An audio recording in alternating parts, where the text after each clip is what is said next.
नमस्कार, स्वागत है आप सभी का एक बार फिर से सोनी क्लासेज में। आज हम लोग क्लास 9 का जो चैप्टर फर्स्ट है कोशिका जीवन की आधारभूत इकाई, उसका एक टॉपिक केंद्रिका है, उसके बारे में पढ़ने जा रहे हैं। केंद्रिका को इंग्लिश में न्यूक्लियोलस बोलते हैं। और आपको बता दें कि अगर ये पीडीएफ आपको चाहिए तो आप टेलीग्राम चैनल सोनी 55 को ज्वाइन कर सकते हैं। वहाँ पे आपको इसका पीडीएफ फ्री में डाउनलोड हो जाएगा। चलिए शुरू करते हैं। ये केंद्रिका क्या है? केंद्रिका एक्चुअली में सेल के अंदर में केंद्रक होता है, ठीक है, और इस केंद्रक के अंदर में केंद्रिका होती है। तो यही है कि केंद्रक के अंदर केंद्रक द्रव में एक छोटी सी गोलाकार या फिर अंडाकार रचना होती है जिसे हम लोग केंद्रिका कहते हैं। आप देख सकते हैं यहाँ पे इस फिगर में कि ये हमारा केंद्रक है, ये हमारा केंद्रक है, ठीक है।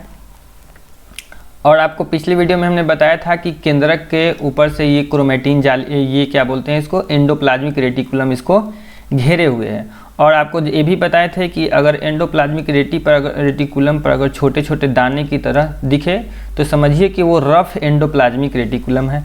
और अगर उस पर वो दाने दाने टाइप का नहीं दिखे तो वो समझिए कि स्मूथ एंडोप्लाज्मिक रेटिकुलम है, ठीक है।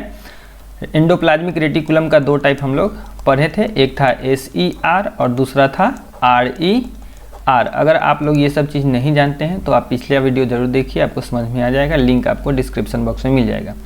तो चलते हैं इसमें कि ये जो केंद्रक होता है, केंद्रक को हम लोग न्यूक्लियस बोलते हैं। क्या बोलते हैं? न्यूक्लियस। और केंद्रक के अंदर में एक और छोटी सी रचना होती है, ठीक है, बीच में ही, जिसको हम लोग न्यूक्लियोलस बोलते हैं। समझ में आई बात? तो केंद्रक के अंदर क्या होती है? केंद्रिका होती है। और आपको ये भी बता दें कि केंद्रक द्रव क्या है। आपको बताए थे कि जैसे ये कोशिका है, कोशिका के अंदर में गाढ़ा चिपचिपा द्रव पाया जाता है ताकि इसके अंदर के जो कोशिकांग है, कोशिकांग जैसे कि माइटोकॉन्ड्रिया है, लाइसोसोम है, गोल्जी अपरेचस है, ये जो सेंट्रोसोम है, ये सारे आपस में टकराए नहीं, इसके लिए इसमें क्या होता है, एक ऐसा सिस्टम लगाया गया होता है जिससे कि ये सभी आपस में टकराते नहीं हैं, तो वो केंद्रक द्रव, कोशिका द्रव होता है। ठीक उसी तरह न्यूक्लियस के अंदर में भी कई सारी रचनाएं पाई जाती हैं जो आपस में टकराए नहीं, इसलिए उसमें क्या होता है, केंद्रक द्रव होता है, जिसको न्यूक्लियोप्लाज्म भी बोला जाता है, ठीक है। तो ये इसको याद रखना है। तो ये केंद्रक द्रव के अंदर में ना एक छोटी सी रचना होती है जिसको न्यूक्लियोलस बोलते हैं। ये बस इतना ही आपको इसके बारे में जानना है कि केंद्रक के अंदर में केंद्रिका होती है। अब ये एक रचना आपको यहाँ पे ये जो रस्सी की तरह इधर उधर बिखरे हुए दिख रही होगी, ये कौन सी रचना है? तो इसको हम लोग बोलते हैं क्रोमैटिन। क्या बोलते हैं? क्रोमैटिन बोलते हैं। ये क्रोमैटिन ही जब कोशिका विभाजन का समय आता है तो आपस में द्विकुंडलीय हो जाते हैं। ये आपस में मतलब समझिए कि एक अच्छे तरीके से अरेंज हो जाते हैं और ये गुणसूत्र कहलाने लगते हैं। समझ में आई बात? ये क्या कहने लगते हैं? गुणसूत्र कहलाने लगते हैं, जो आपका नेक्स्ट टॉपिक भी हमको पढ़ाना है, गुणसूत्र के बारे में। ये भी एक उसका फिगर है न्यूक्लियोलस का, आप देख सकते हैं यहाँ पे ये केंद्रक है, ठीक है। और इसके बाहर की जो ये रचना दिख रही है आपको, एंडोप्लाज्मिक रेटिकुलम ER है, ठीक है।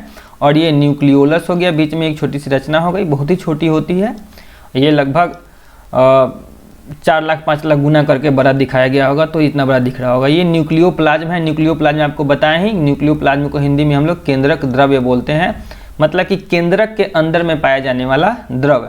और ये एक छोटा सा पोर होता है, न्यूक्लियर पोर बोलते हैं। इसी से होकर के जो पदार्थों का आवागमन होता है वो हो पाता है, ठीक है। और इसके ऊपर से न्यूक्लियस का एनवेलप है, इसको घेरे हुए हैं, ठीक है। अब बात करते हैं केंद्रिका के कार्य क्या होते हैं। तो केंद्रिका के दो कार्य मुख्यतः है। पहला तो है कि RNA का संश्लेषण। RNA का फुल फॉर्म होता है राइबोन्यूक्लिक एसिड, उसका संश्लेषण करता है। मतलब कि ये केंद्रिका जो है राइबोन्यूक्लिक एसिड के निर्माण में भाग लेती है। और दूसरा है कोशिका का विभाजन।